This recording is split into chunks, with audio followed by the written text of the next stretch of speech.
Hello, everyone, and welcome to the Football People Festival. This is a festival by FAIR, the organization working on social justice and combating discrimination in football across Europe. My name is Felix Tamsut. I am a football journalist based in Cologne, Germany. I've been covering mostly issues which involve politics in German football and fan culture, which has something to do with our topic today, which we'll get to in a second. I just wanted to remind two things before we kickstart. First of all, get into the conversation. The hashtag is football people all over Twitter. Many interesting points, many interesting views. So highly recommended to read through them or take part yourself, indeed.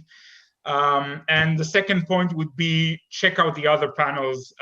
So many interesting panelists, so many interesting discussion points, so many constructive suggestions going forward in the panels that already took place. It's definitely a strong recommendation for me. Like I just had a look through the different panels, and I genuinely couldn't choose. But hopefully that was also the case by looking at our panel right here, which is when we get to the topic itself. And the topic is sexism in the title says German football, but we're going to discuss the German-speaking space in generally, specifically on Austria and Germany. As a journalist writing about it, it sometimes looks like a game of extremes, sometimes of very different developments, of very different ends of possibly the same coin. On the one hand, we see more and more initiative taken from within football fan scenes in Germany and Austria combating sexism. On the other, we see a relatively we see sexist banners quite so often, every now and again. On the one hand, the number of women at football stadiums between 25 and 30% in Germany, according to many polls, is one of the highest in the world, when not the highest in the world. On the other, sexist chants is something that is pretty much acceptable. On the one hand, we see women breaking ground in executive boards, in official positions, in refereeing. But on the other, the game is a space in the German-speaking space, and generally as well, that is being dominated first and foremost, designed for and by men. And this also affects the media. While many female journalists have been breaking ground in the last few years, which is encouraging and brilliant to see, those female journalists have to face lots of sexist comments regarding their basically them being women rather than their professional aspect. We're going to discuss all those things and potentially more. And that's why we have quite a good list of panelists here. So let's start. First of all, we have from Wiesbaden, Pfeiffer, a football journalist, an FSV Mainz fan, important to note, an author as well. Wrote two very interesting books about her club, a story about her club, very interesting, and one of the founding members of FRÜF, Frauen reden über Fußball, Women Talk About Football, one of the most successful football podcasts in Germany. Hello, Mara. Hey, great to be here. Great to have you here. We'll continue with the journalist vibe. We have Nicole Selmer, the deputy editor-in-chief of Austrian football culture magazine, Ballesterer, one of my favorite publications in the German-speaking language, and another member of the well-respected FRÜF podcast. Hello, Nicole. Yeah, hi, good to be here. Thank you for joining us. We also have Claudia Krobitzsch, the diversity manager at the German Football Association. Hello, Claudia. Good to have you here. Oh, hi. Nice to meet you. And last but not least, we have Kurt Wachter from the Vienna Institute for International Dialogue and Cooperation and the Fair Play Project in Austrian football, one of FAIR's members. Hello, Kurt. Hello, how are you? I'm great, thank you for asking. And yeah, that's where we actually start the discussion. And I thought it might be a good idea to start with humor.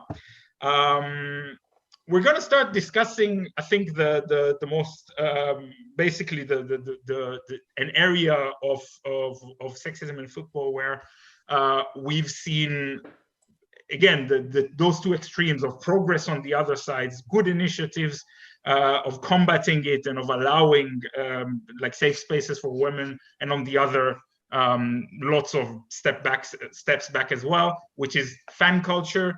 Mara, you've been reporting about fan culture related issues a lot in the past few years. You're also a match-going fan at FSV Mainz yourself.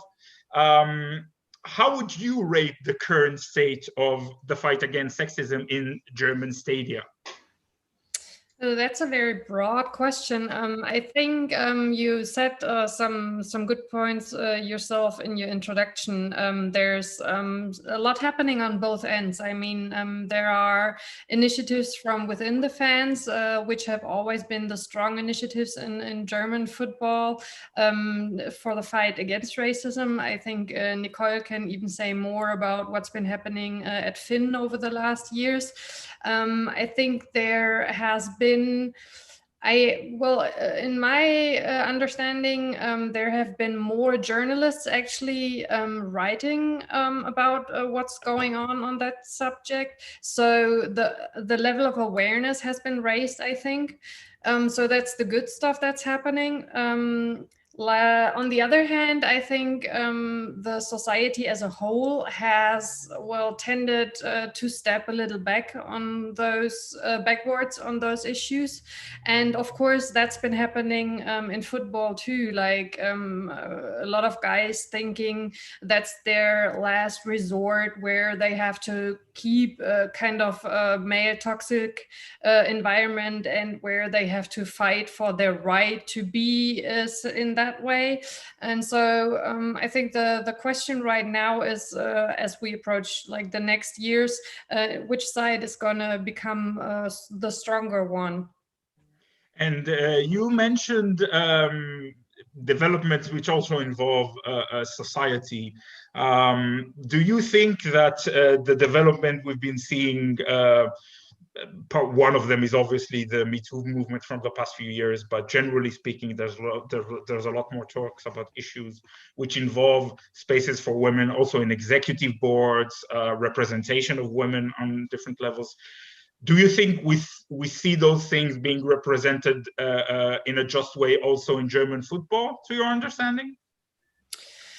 I think to a certain level, yes. I've always thought of football as kind of the society in a nutshell. So, you know, when people say the fans are like this and that, or people that enjoy football are like this and that, and they try to stereotype, I don't appreciate that, because I think what we see in a stadium, the people we see in a stadium is just, in a nutshell, what happens around the stadium. So for better or for worse, what's happening in society is gonna reflect on what's happening in football.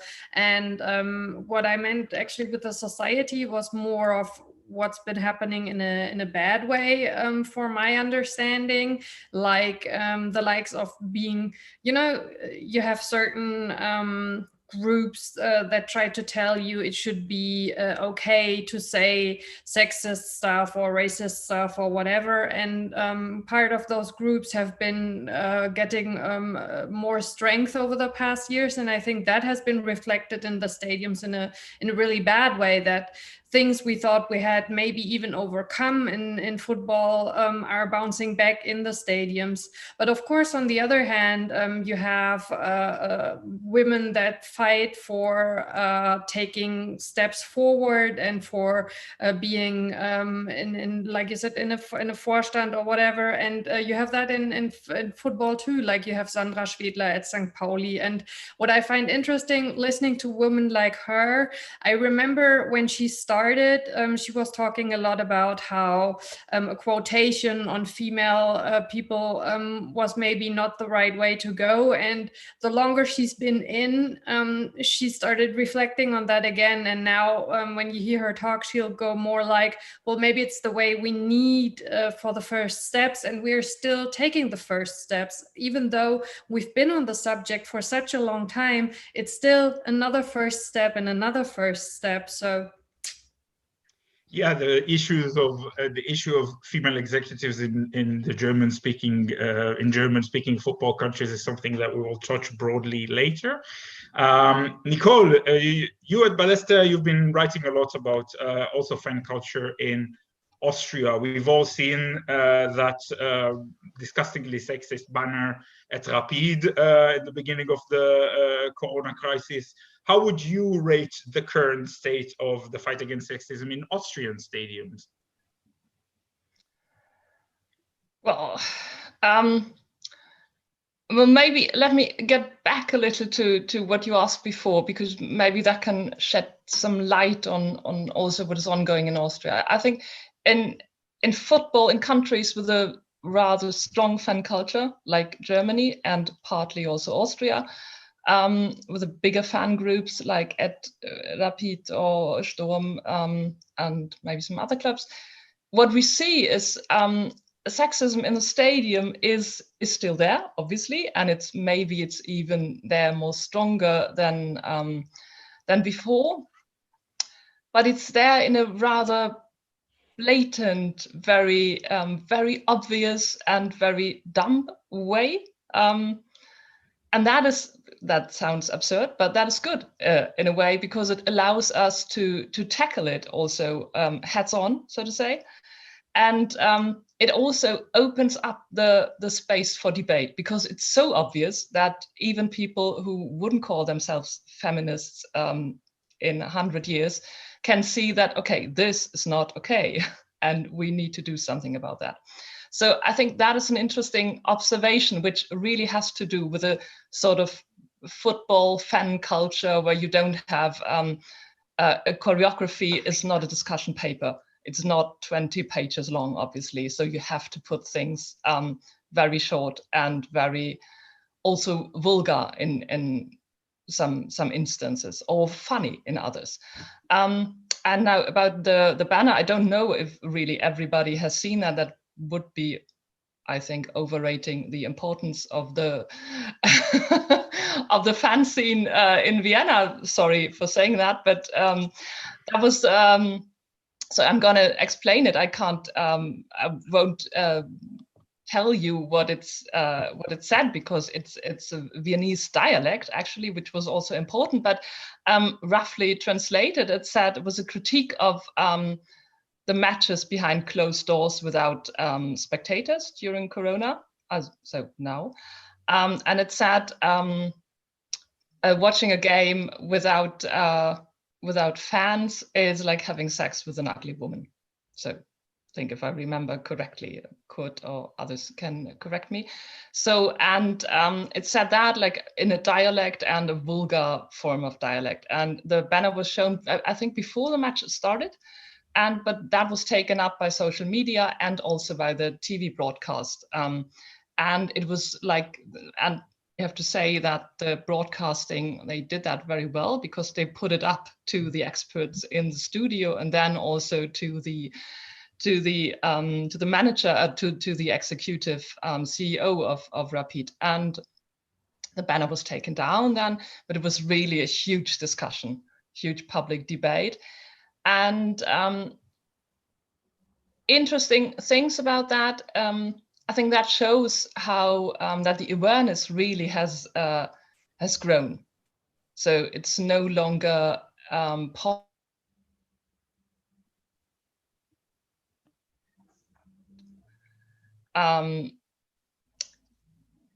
But it also showed, I think, that people didn't really, from my impression, didn't really understand what the point about it was.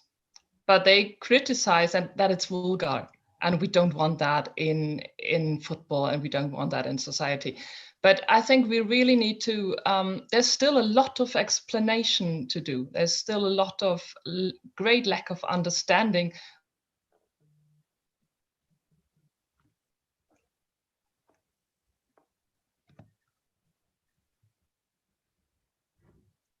And takes a lot of understanding, and that takes a lot of patience from the people who could do the explanations. Mm-hmm. And well, I'm not sure I have that much patience left, but I hope that there are others who will maybe write. But I think that is definitely something to be done, to try to explain, and then on the other hand, try to understand, try to be open, and really try to understand that a banner like that is hurting people, and that this is not about making yourself important on social media or on television or in general, but that the people are hurt by that they feel like, how can my club, how can the fans of my club or the club in my city or any club at all put up a banner like that and criticize something that I also would like to criticize, but that point of view is taken away from me if I'm not a heterosexual male or a lesbian. That is the point. Yeah, so long answer to your question. Very thorough and good answer, despite the minor technical difficulties. Oh, okay. No big deal. Claudia, we know that the relations between fans and football associations tend to be more of a critical nature, put it this way. Are there things, or I'd ask you otherwise, do you think the football associations in general and the German Football Association particularly is doing enough in order to counter such tendencies when it comes to the fan scenes? And yeah, how do you see the situation from the German Football Association's point of view? Yeah. To start from the beginning, I think we should look at what responsibilities FAs have. And I think first of all, they need to make sure that everybody feels safe and welcome in football, and to guarantee that everybody can be there, whether that's as fans or as players, referees, or in any other role. I think that's where I see our main responsibility. And what we do is supporting our clubs and our regional associations because I think it's a wider issue. We try to support them to embrace diversity. That means showing them the benefits of that everybody takes part. That means women, but also ethnic minorities, people with disabilities, etc. So everybody, and showing them why is it good for them, and also how they can deal with the challenges that diversity might bring. So we offer trainings and seminars and raise awareness. So that's, I think, a key part. Speaking about fans, I think in Germany, it's also a very specific situation where we've heard it. Germany has a very strong fan culture, and ultra groups are very strong, and many of them, they are very progressive and have worked in that area for a very long time, and they have also a key stake in tackling discrimination in general in football, and also they like to be very independent in what they are doing. I think this is where it often creates tension, and that doesn't just relate to discrimination, but also to other issues which are not topic here today. So coming back to your question that I slightly forgot. Can you remind me? Yeah, it was about whether you feel football associations, whether we do enough, exactly. So what I was trying to say is that many of the groups, they try to do their thing independently, and also they are strong advocates of self-policing, which is, from my point of view, is a good idea, and if it works, but obviously it doesn't always work. We had incidents in Germany as well. Not just, these things don't just happen in Austria. So I think what we do well is taking a stand, and that discrimination of any kind isn't acceptable. That hasn't been always the case in the past. I think that has changed. In the past, it was sometimes just I'm saying against racism, and now I think we are much clearer that this applies to all forms of discrimination, although I must say it's not always consistent, and I think that that's something we need to work on. But we've also heard that there is a lot of need for education and raising awareness of what we are exactly talking about, because there's some words and things that are you can hear in the stands that I don't want to repeat here, that some people just consider to be normal in the football culture. And they're you can hear them at, I wouldn't say at every game, but many games in the German Bundesliga. And they were part of the controversies that we had at the beginning of the year. And I think you can clearly say that they are sexist, but I think they are not, it's not widely recognized as that. And we have to reach that point where everybody, where we have the same understanding of what is sexist and what not, before we can properly tackle it. I think that's part of the problem with sexism, that it's so widely accepted in society and accepted as a football culture. I mean, you sort of touched it already, but I'm gonna throw out the elephant in the room when it comes to that issue. You mentioned that there were some issues in the beginning of the year. A clear reference to the Dietmar Hopp protest, which got games stopped, at least one, in more than one instance. Whereas in just weeks before that, there were at least two rather sexist incidents at German grounds in Stuttgart. That was the most, possibly the most, the most famous one, where a female ultra group was insulted by hanging a banner full of bras, basically, and then there was no reaction. My question would be, do you think those inconsistencies come partly from society? Does it have something to do with education? Where do you see the differences in the handling of those two cases, for instance, on the Football Association? Yeah, side?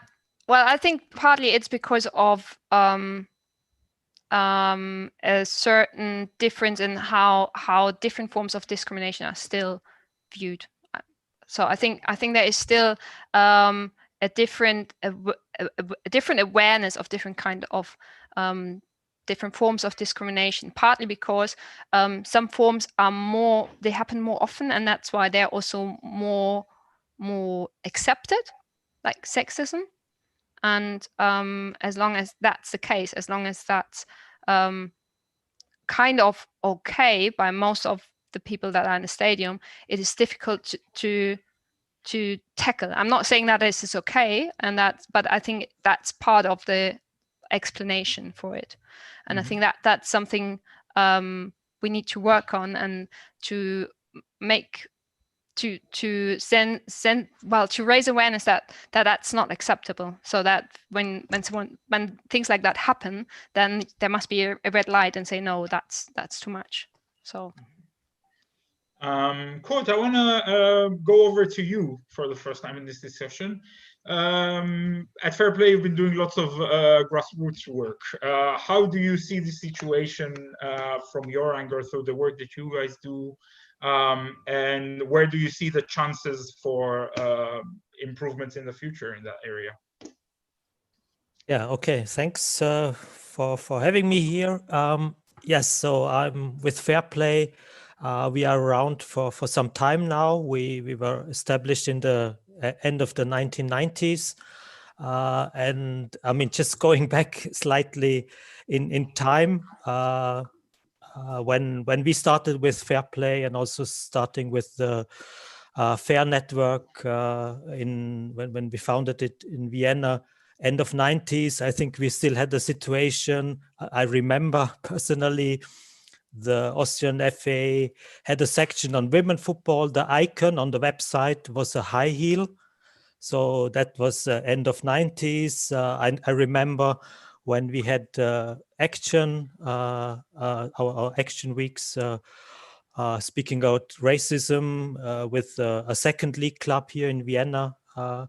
And we were looking for the manager, who was a woman, and she was in charge of the whole activities. And then we were told we are not, we can't enter the cabin, and no women can enter the cabin because this brings hard luck.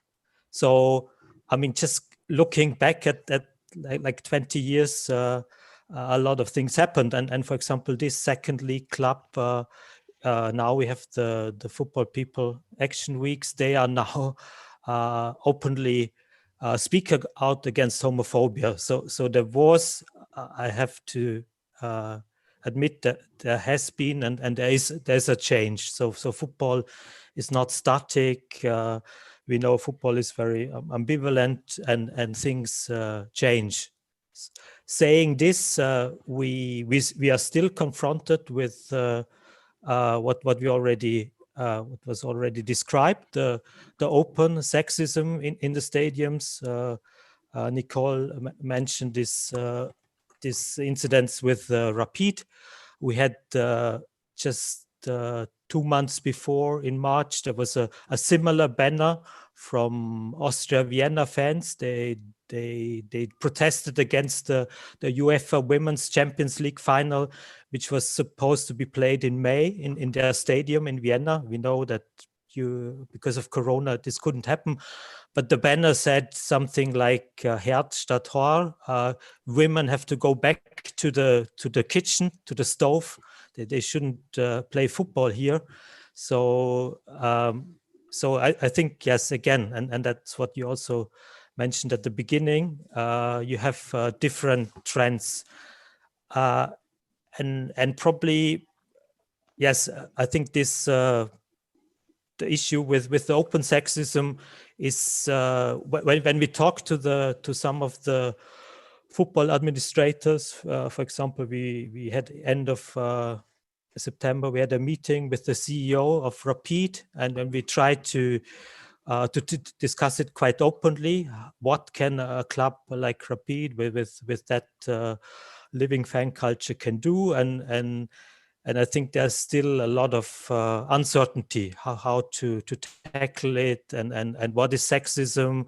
There's a bit of a mixture with because in fact they had one seminar on sexual harassment, which is good that they did it, but probably that's not the point, and not the issue at stake. So it's I think still a bit not quite clear about how to tackle it, and just when we talk about sexism, I think we need also to talk about the structural dimensions of exclusion of women. I mean, yeah, we heard it. Football in Europe, in Germany, in Austria, and Switzerland is very much male-dominated, and there is a structural exclusion of women on various levels, on almost all levels. And if I also discussed it with my colleague Niki Staritz, who is also very conversant with the topic, and I think for us as Fair Play, as an NGO, and I think we see that there needs to be a real push in getting female and girls into football, and some of the hopes we had, like there was a big success of the Austrian women's football team when they came into the semi-finals at the Euro. Everybody hoped, yeah, this is the real push now. Not just in women football, but also in football in general. But if you see the situation now after 5 years, I think there's a bit of a hangover. It hasn't taken place. So for us, I think really the crucial question is how can you manage to get women and girls into all levels of football, so that even though the young ones, when they grow up, when they starting to play football, that the difference between or this social construction of gender is diminishing and becomes less prevalent. I think that would be my answer. Mm-hmm. Kurt mentioned something which is a very good lead to our next point of discussion in this context, the structures, because we know that sexism in football doesn't start at the stadium, doesn't end there as well. We know that in Germany, for instance, in the professional game, we only have one female club boss, as mentioned, Sandra Schwedler from FC St. Pauli. More than 90% of directors at Bundesliga clubs are male, and this is basically a space which I freely define a space by men for them. Claudia, you're within the Football Association. You've been operating from inside. What does it look like as a woman working for the Football Association? Like, how the dynamics is? Tell us a bit more about what it looks like from the inside. It's funny. As you might know, I've worked for the Fair Network before I started this position. So I've come from an NGO that has very strong views on this topic, and I came here to try to change things from the inside. So that's my ambition, and that's what I'm trying to work on. And what I figured out is that the German Football Association is the biggest single sports association in the world, and it's a big tank that takes very long to move in a different direction. That's a quick summary. Mm-hmm. But my feeling is that there's definitely a will to change things, and that it has been realized that bringing more diverse people into football brings a lot of benefits, and that it is the future. And if you want to have a sustainable football, then you need to bring in other people. There's a demographic change. Not everybody wants to join a club anymore, so you need to open up your clubs to find new customers, so to say. And that could be women, that could be gay people, that could be transgender people. So I think that's the mindset that you have to change, and I think that is happening. That's happening in the association, but also that's happening more and more in regional associations, and it hopefully also translates down onto club level. This pyramid is massively big. There are 7 million members, so it takes long. But clearly, what we see, the board is still very very much dominated by white male heterosexual men. I mean, there's no question.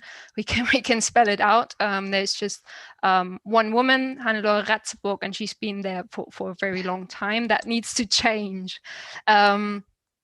So there has been a leadership program that started 2 years ago for women to bring more women in leadership positions in football.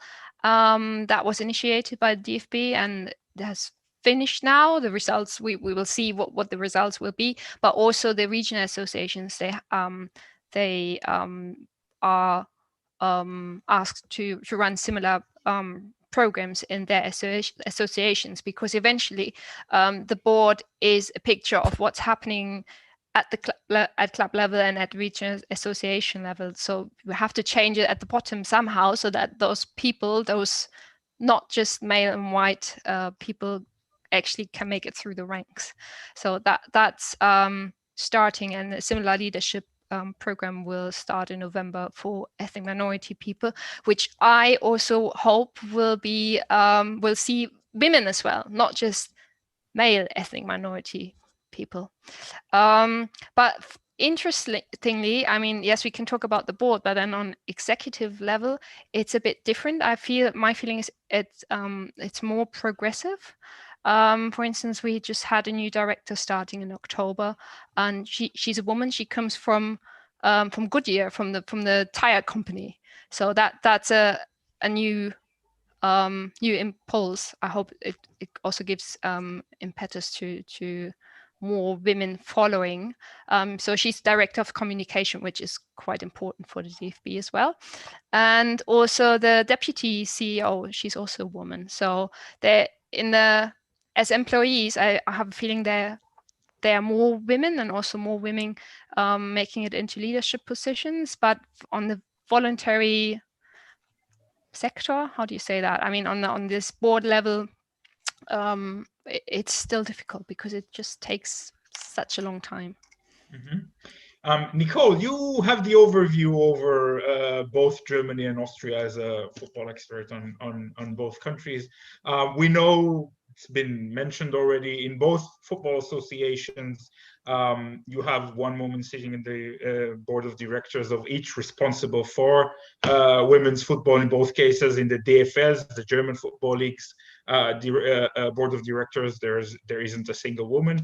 How important do you think representation is on an executive level when it comes to making way for making football or football in German-speaking countries a space in which women feel more welcome, feel more the need to progress and to basically stake their claim over their own game in a way?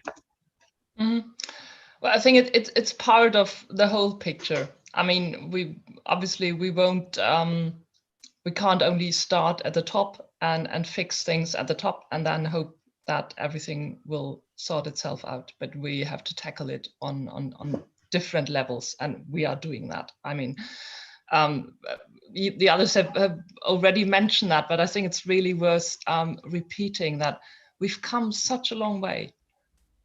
This is so much good things have happened, and we've achieved that, and it's good to really mention that and appreciate it, not to say that okay, now we can stop the fight, but to also to know that the fight is worth it. So we're going somewhere, and I think that is important. The executive level, the leadership level. And I think the differences that Claudia mentioned are also interesting. I think football has very much been used to be a closed shop in many ways. They don't like people coming from outside and telling them how to do things, no matter what things and no matter what people. So I think that is also a cultural thing that needs to change, because that is not the future, because as Claudia also said. But I think I wanted to maybe answer your question and put up something that Kurt said before. I really think that the football of women is a very key issue to support that more strongly, and to and not in the way that, oh, we have a woman on the board, so she's taking care of women's football, so that we don't have to.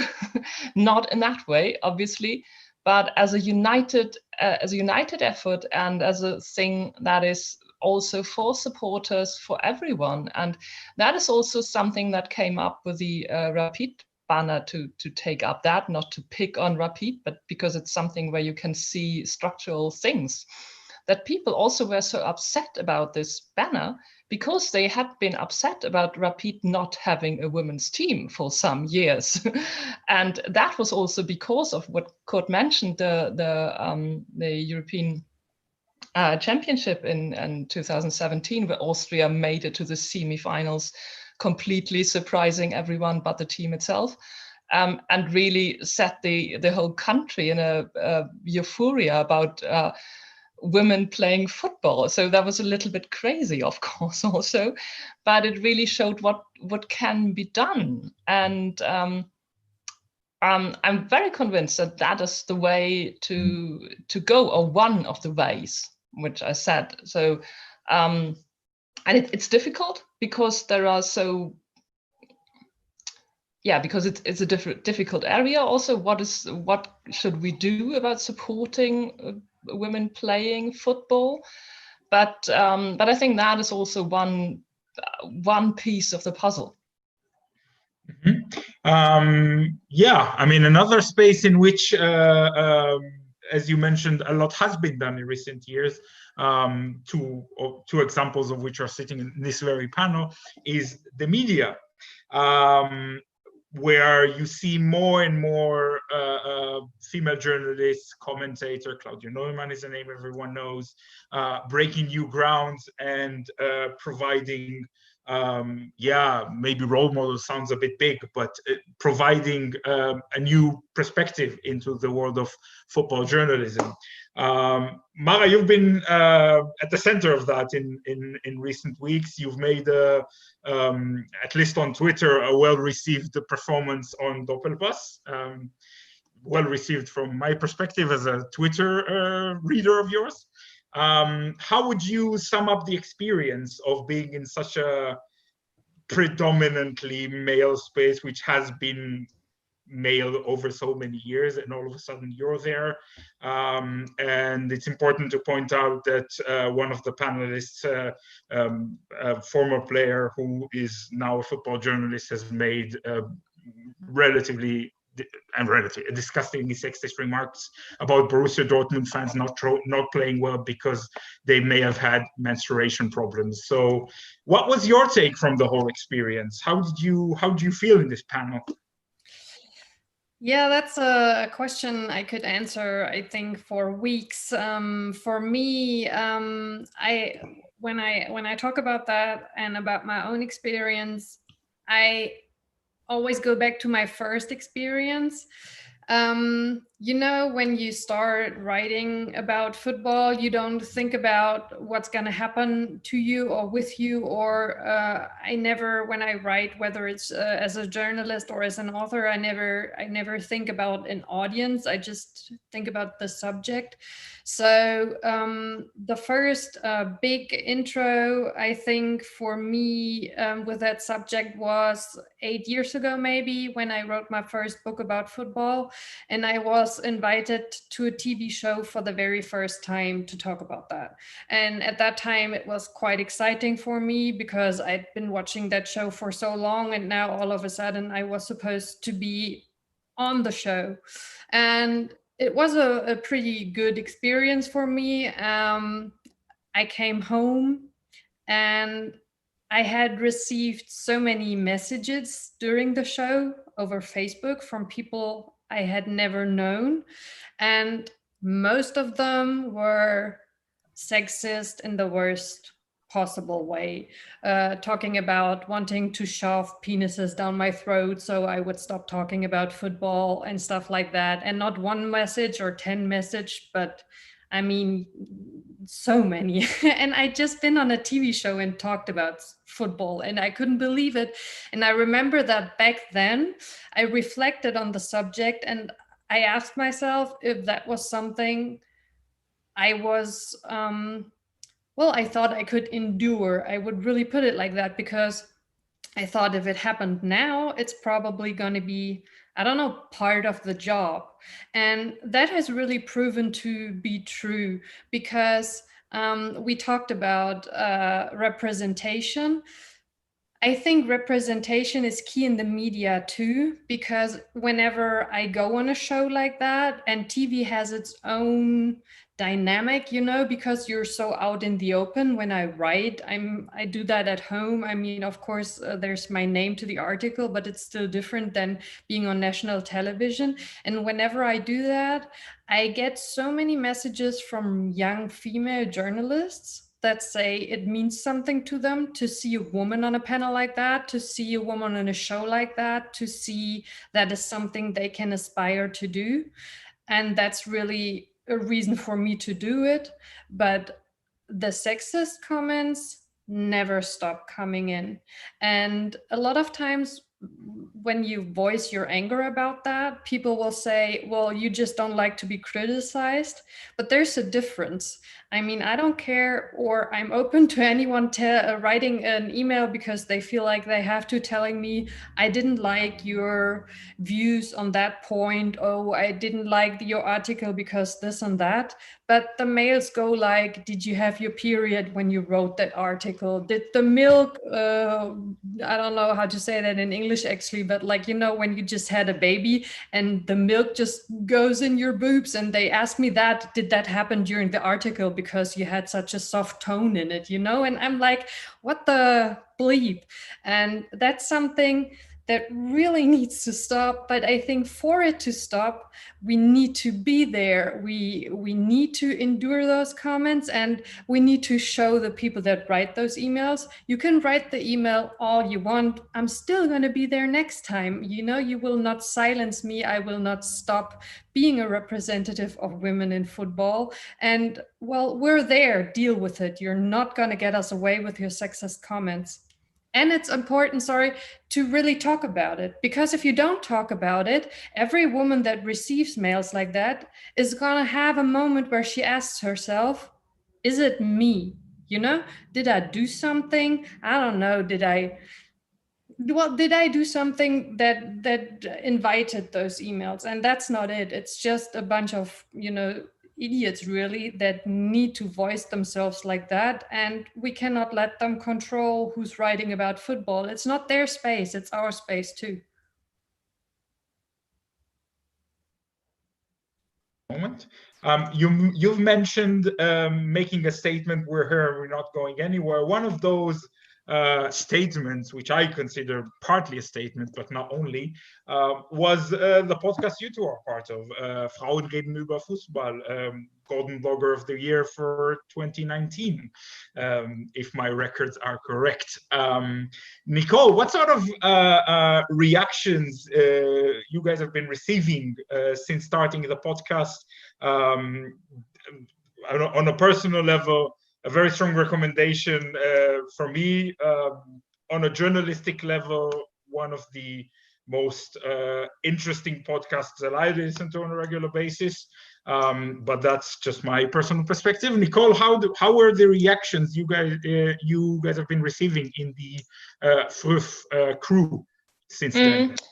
So I have to add that I have not been doing so much lately, so maybe I can't. So maybe Mara can. For me, you're still the voice of Fluff. Can add something to that. But I would say from the things that I've caught up, I would say that the reaction has been overwhelmingly positive. It was really like as if people were waiting for that. So and that's an interesting point. I mean, that doesn't necessarily mean that it will keep being that way if we keep on doing the podcast for the next 5 years. And that, of course, with a project like that, which is also relying very much on volunteer work and all that, is always difficult. But I think it was really that that there is a huge acceptance for it, and a huge people are willing to cheer on us, to listen to the podcast. And it's really like, what I found very endearing really is that we also get messages on Twitter, because we're quite present on Twitter for being a podcast, that people write us and, I've read that, or I've seen that, have you seen that too, do you have an opinion on this? And this like really as we want to share something with you on women in football, broadly speaking, or maybe also on women only, or feminist issues or on football only. So, and that really came like instantly. That also has to do something with social media, of course, but and that is quite interesting. I think that it's really like people are, as I said, waiting for an opportunity to a place to voice those things, and that is it also shows that there is much more space maybe for formats like that, for media organized by itself, or even mainstream media, or like commercial media. I mean, and what we are doing at Ballesterer is also, I mean, this is not of course, this is not tabloid media, and it's not mainstream media. We are really in a niche. We are very small. We are independent. We are always struggling, but we are doing what we want, and that is really, really great. And this is, I mean, I have the opportunity to write what I want, more or less, and sometimes I have to write things I don't want to write because nobody else can write them, but that's also part of the job. But that is, I think there's space for a lot of different forms of media, and there is a will of people, and people want to read or hear or listen to also feminist issues, and want to hear women talking about football, and maybe they also want to read women writing about football.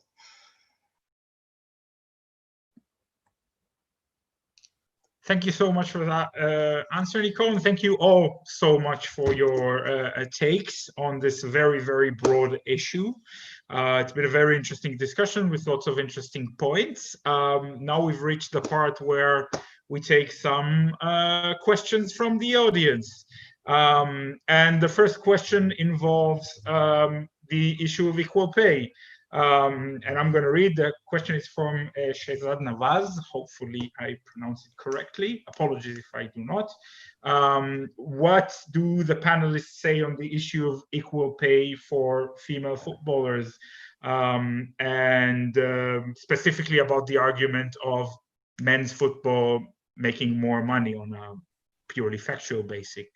Mara, would you like to answer that? I can. I think the equal pay question is in itself a very easy and a very hard one, because well, we talked about podcasts. I want to bring in one that's really great. It's called Mittags by Henning, and it's from Anja Mittag and Josephine Henning, two former national players for Germany. And I've been enjoying that very much because I've always had a pretty clear stand on the equal pay thing, which is equal pay is where it all really has to start. And if you look at the DFB, and if you have the question whether equal pay is only fair if the women bring in as much money as the men, I think that's really not relevant for two reasons. One, it's a what's the English word for Verein? For Verein? Yeah, you know the English word for Verein. Well, yeah, but you know, association, not for profit organization. Yeah, right. So, I mean, the question whether the women raise as much money as the men or not, for me, is really not that relevant on that case. And the second thing is, if you look at that, the DFB didn't allow the women's football for like 15 years within their own borders. I think there's a disadvantage to mention too. But if we go back to the question of equal pay, I think there's so much more that we have to look at that's maybe even more important. And I've learned a lot concerning that from the podcast. Like in the most recent episode, they talked about how the clubs deal with women that want to be pregnant and maybe think about coming back to the game after they had their babies, or how is the transportation to a game? You know, we talk about how the male national team took the airplane for that very short distance, and there was a real big discussion about that. Well, I mean, a lot of times you really don't want to know how the women travel, you know, and of course equal pay is something we have to look at, and I think it's an important issue, but there are so many more issues we really have to look at. And what I love so much about the podcast, and that's why I brought it up, is there are really women there talking about these issues, and they experienced all that. You know, that's something that's really not, I can't imagine two former male players talking so openly about these subjects and inviting the current captain of the national team to the podcast who also talks about it. So I think a lot of the things the women in football need are really there. We all have to listen to them telling us what they need. And it does start and it doesn't start with equal pay. There's more to it. Thank you so much for this. The next question, I would direct it in your direction, Claudia. We have a question involving, we've all read recently that the Steinhaus has retired from her refereeing career. The question is, what is being done in Germany to ensure there's a pipeline for female officials working in both the men's and the women's game? What can the DFB do? What does the DFB do to encourage more women, more female referees? How do you see things? That's a good question. I'm not so much into the qualification. I mean, in qualifying people in their roles, because my role is more like bringing those issues, making other departments of the DFB aware of those issues and then working on them, because I can't be everywhere, so I'm not familiar with any particular programs of bringing more women into refereeing. But I remember there were there were advertising campaigns of making women and girls aware of the opportunities in football in the past. So for me, it's very important to raise the topic of diversity and increasing diversity in the game as a whole, so that everybody knows what it is, and that everybody looks at their own area of work and try to do their bit there. So I'm sorry that I can't answer your question fully, but that's more like my role. So yeah, that's fair enough. The next question basically involves diversity at the stadium. Maybe Kurt would be able to answer that. What do you think can be done by associations or clubs to increase diversity at stadiums? An important point which is being raised here, which I can totally understand, is about certain clubs in certain countries basically reducing prices for women, which many active fans and ultras, feminists in general, sometimes see as insulting. Code, do you have any sort of view on how this can be done in a way which, on the one hand, keeps things equal, as if to say there's more to it than just the price, and on the other, when it comes to the atmosphere, when it comes to creating safe spaces, how do you see things? You're muted. Me? Court. Yeah, I was going to say. Yeah. Sorry for being muted. There's this saying that football is a mirror of society, and in the stadium reflects society and reflects the cities. And I think this is only partly true, that football is not all groups in society are equally represented. I think you have recently you have on the pitch you have more and more ethnic minorities, but you don't have them in other areas of football.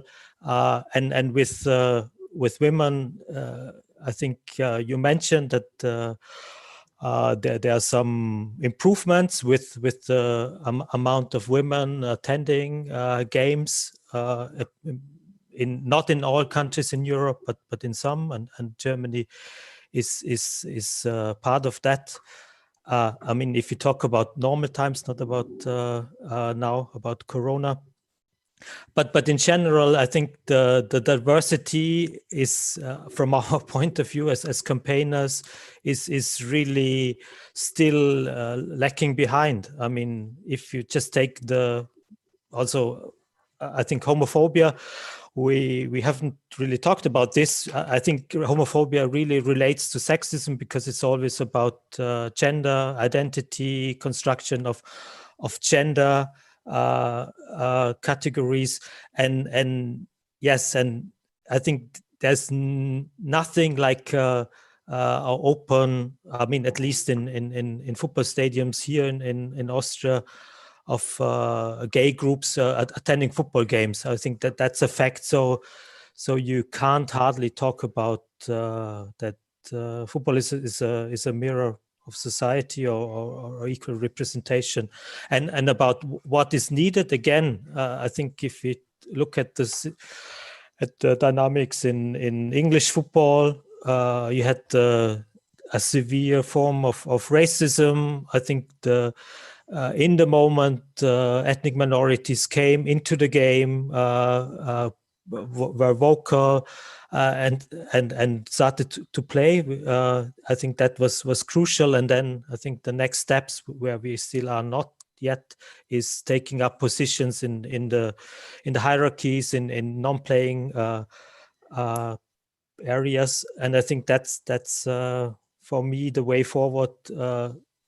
About diversity, get the groups in. You can't just say, yes, we are a club who is against whatever sexism, and it's just a PR thing without any grounded activity where you really try to get, for example, girls into your club.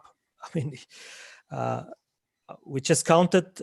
I think in Vienna we have only 8 football clubs who have who educate and train girls. 8 clubs in a city with nearly 2 million, with almost 300 football clubs. So if you don't bring in women, girls into football, you will lose the fight. Can I add something? Wanted to make a comment? Yes. Yeah. Hi. I've got something to add actually, because we are, as I mentioned before, but we are trying to actively increase diversity in the stadium.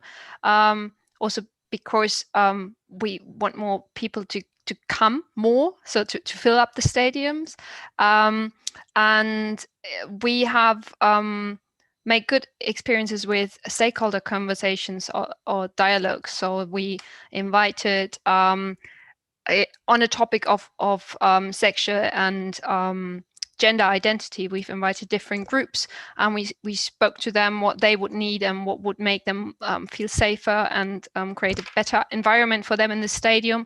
And as part of that, it sounds like a small step, but unisex toilets have been installed not installed, but are made available for national games, for international games. So at all games of the men's and the women's team, there are at least 2 unisex toilets, which allows people that don't identify as male or female, or who are transgender, or for whatever reason don't want to use either or the other, can use it. And I think these are small steps, but I think these also give signs and show that we are open and we want people to come. And also, if you look ahead to the Euros in 2024, if we then can play football again in full stadiums, and you know what I mean, we have entered a project with the COFAS, Kompetenzgruppe für Fankulturen und sportbezogene soziale Arbeit. Hello to all English speakers. That's a 5 years project that tries to increase diversity in the stadium. And I think that's a good good long perspective to A, identify barriers, and B, to address them. And hopefully that will address not just one type of person, but gives a general perspective how we can get more different people in the stadiums. And I think the more diverse the fan base gets, hopefully that also helps to tackle discrimination, because if there are more diverse people, they have different views, and they can also say more often, shut up and self-police.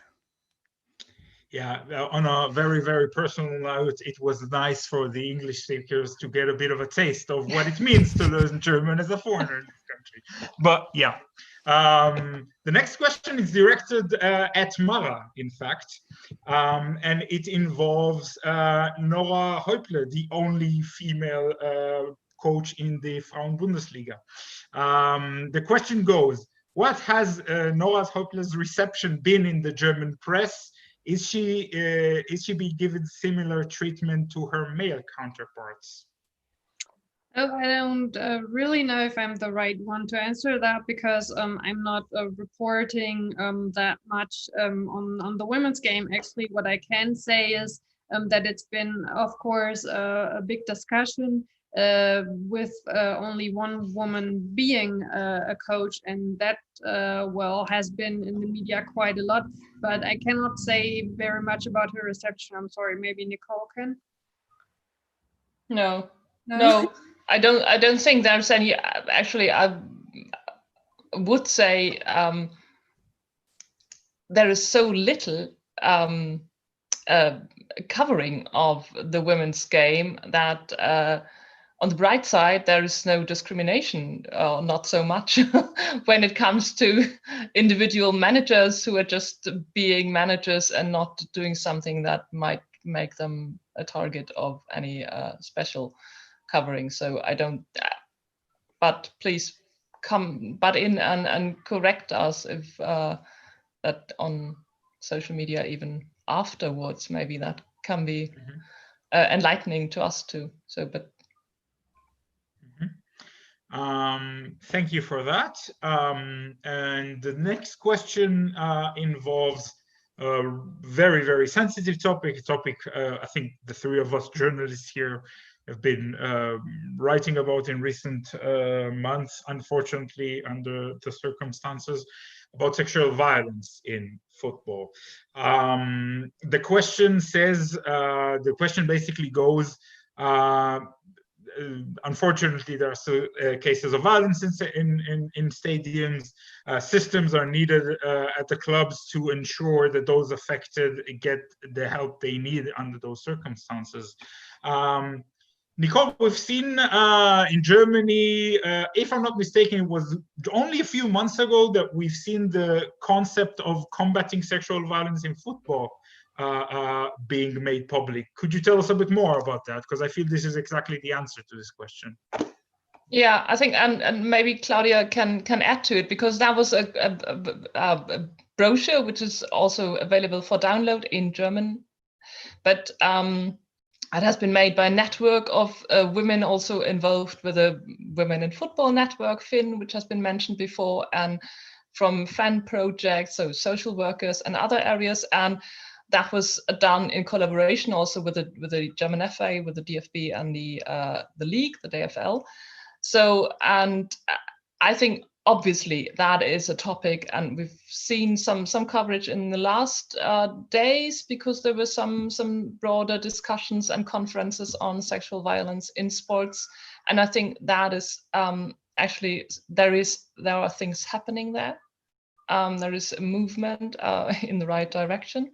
But again, it's slow and it's late, and we see the same things, that the people who were the victims, you need to say that here, I think, of sexual violence have not been heard, have not been listened to, have been afraid to speak out, understandably, but I'm trying to find the courage now to come forward, which is really great. And there are things happening, and I think also on the spectator, on the fans side, on the club side, there are slow steps, small steps, but there is, I think it's going in the right direction. And with a network against sexism and sexual violence, which is, if you Google that in German, they are available on in the internet. They are available as to be talked to also to educate clubs, fan groups, federations. So there is an address really basically to where people can go to. But maybe Claudia can also say something about that from the FA's side. Yeah, I just can add to it. Yeah, we support that network in promoting or making that concept known. So we had a day-long workshop with the first four the clubs of the first four leagues earlier this year before the shutdown, luckily. So that was really a day-long workshop where the network got the chance to present the concept, and we also had some in-depth workshops where we discussed fictional cases. So we tried to really give clubs the opportunity to think about individual solutions, because obviously it depends on the infrastructure that you have and on the resources, how many people you have, and there are many different ideas. For me personally, I think we should see how the development goes and how many clubs actually get active and set something up to tackle it. If not much is happening, then I think at some point we should think about whether that's something that can be made compulsory as part of the licensing. I mean, that's just speaking. That's wishful thinking, or that's something that I would like to see. But I mean, it's something we need to have the conversation about. I think safeguarding in general.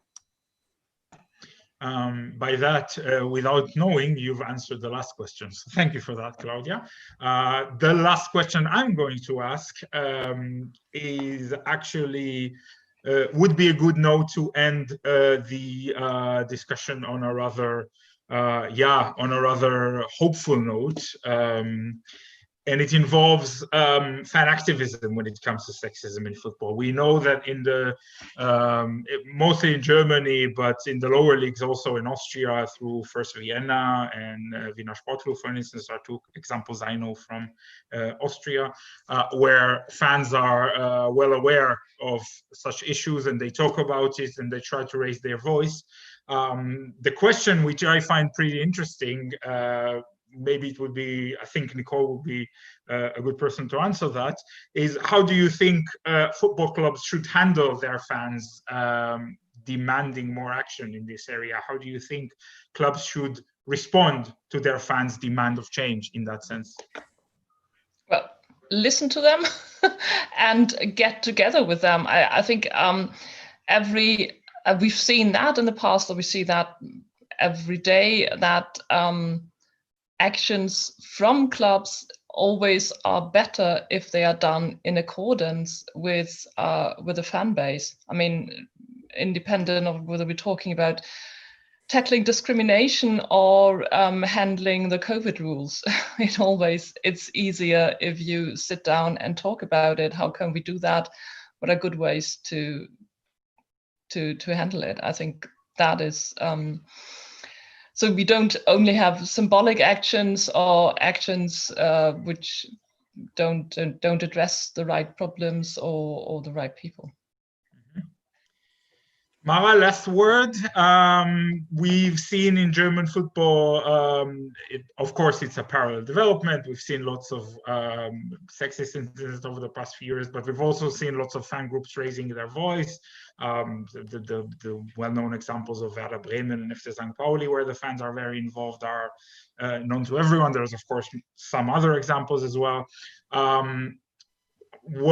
How do you see the future of the battle against sexism in football in the terraces at the stadium when it comes to fan groups and ultra groups?